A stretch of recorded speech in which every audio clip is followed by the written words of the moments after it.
tragic footage shows SeaWorld trainer Dawn Brancheau moments before she was pulled into the water and killed by an orca called Tilikum.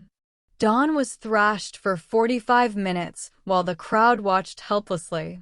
The story of SeaWorld trainer Dawn Brancheau and captive orca Tilikum.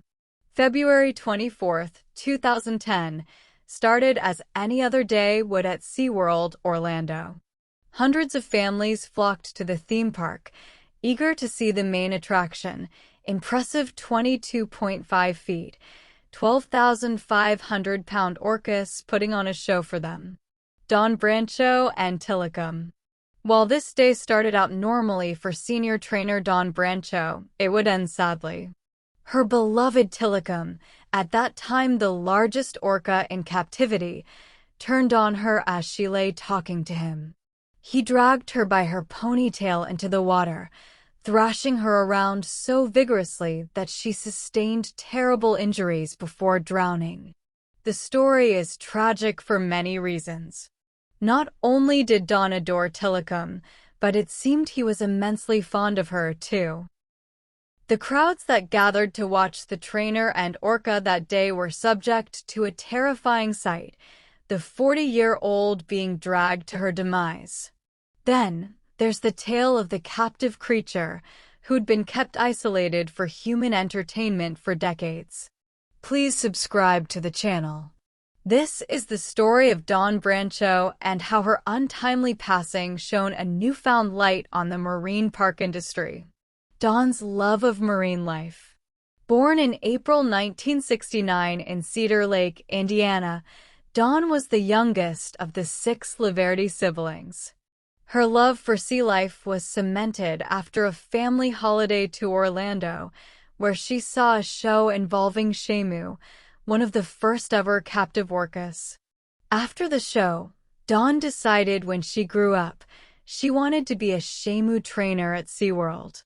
Although she'd never get to train Shamu, she sadly passed in the early 1970s. Dawn's love for whales would never leave her. She obtained a degree in animal behavior from the University of South Carolina and embarked on a career working with sea life. She began by working with dolphins before securing her dream job at SeaWorld in 1994, training sea lions. It wasn't just sea life Dawn loved, but all animals.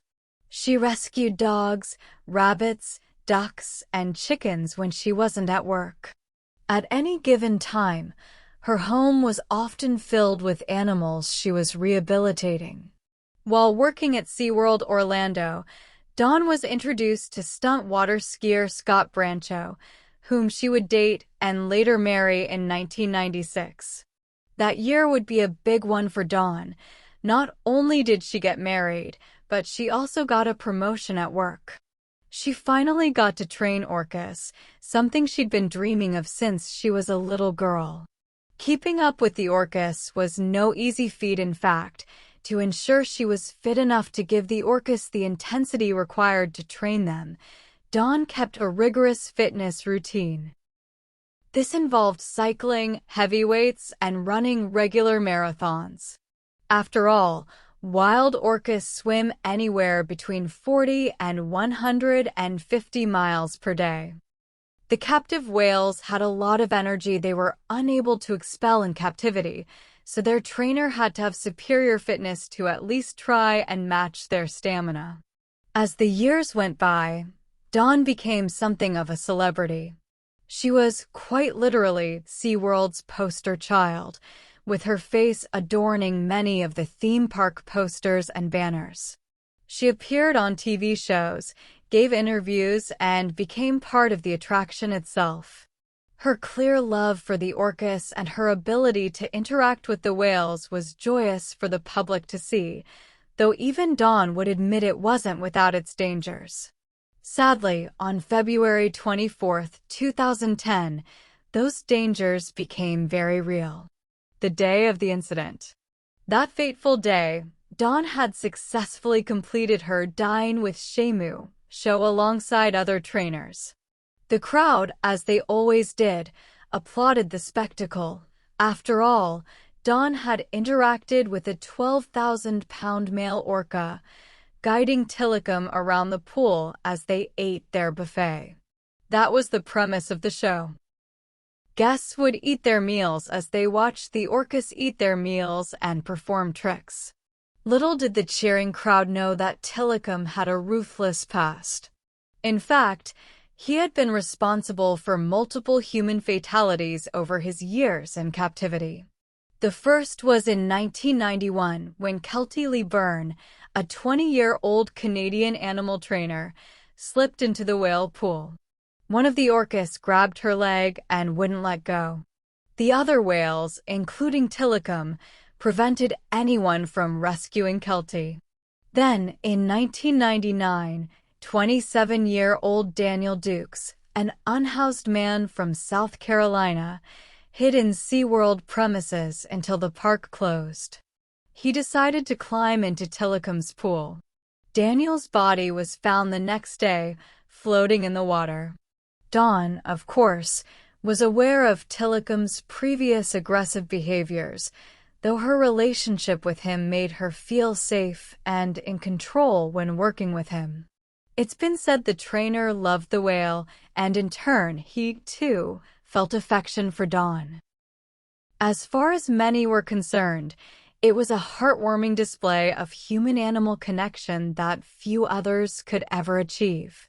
However, the SeaWorld audience in Orlando that day would soon be confronted with the idea that Tilikum wasn't a domesticated orca who preferred life in captivity. Despite being captured as a calf in 1983, he was still very much a wild apex predator. Since he'd been held captive for decades, he didn't know how to communicate with other whales, nor did he get to roam the ocean and hunt for prey. For reasons unknown, he chose Dawn as his prey that fateful February afternoon. Photo taken moments before the incident. After the performance, Dawn fed Tilikum fish as she conversed with the crowd. She sat by the pool, and suddenly, the orca lunged toward her, grabbed her ponytail, and dragged her underwater. Dawn was no match for the whale, who began thrashing her about repeatedly.